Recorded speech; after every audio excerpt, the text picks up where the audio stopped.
David McDonald here from Vitality Fitness Calgary. We're going to go over stir the pot. Another great exercise for the core. So you're working a lot of transverse abdominal muscle, internal obliques. You really have to focus on stabilizing the hips, making sure the pelvis is neutral. Okay, and the other benefit you're going to get from stir the pot on the stability ball is you're going to get more dynamic core work. So what I mean by dynamic core work is that's core stabilization while you're moving.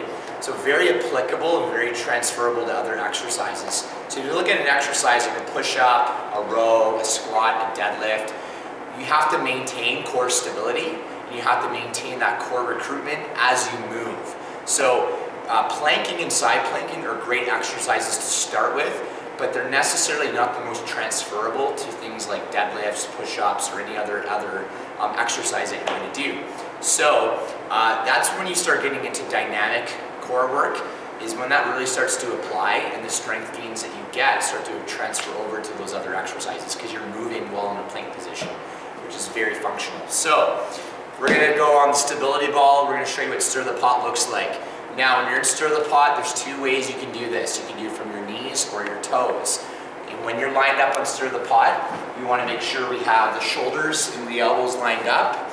We're keeping that head neutral, so we're not dropping the neck, we're not looking up, keeping that head straight, eyes looking down in front of us. And then what we're going to do from here is we're going to brace the abs, squeeze the glutes, okay, and we're going to make tiny arm circles in that plank position as we brace those abs. Okay, once you get really good at stir the pot from the knees, you can eventually progress to the toes. Okay, as you progress to the toes, you can hold that plank, squeeze the abs, squeeze the butt, and then from here, what we want to do, again, tiny arm circles while we're in that plank. Also going in both directions, clockwise and counterclockwise. Okay, so pretty tough exercise to do. Now, the big thing is when you go from your knees to your toes, it is quite the jump.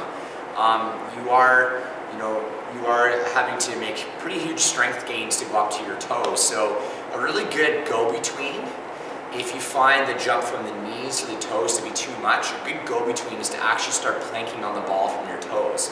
That's kind of an in-between version.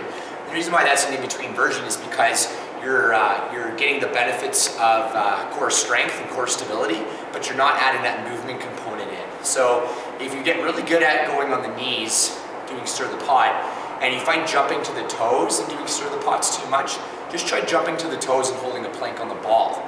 And that way you can build core strength while on the toes on the ball, and then as you get stronger, you can start adding in stir the pot. Okay, so again, if you find that that jump is too much, just hop on a ball, hold a plank, squeeze and brace.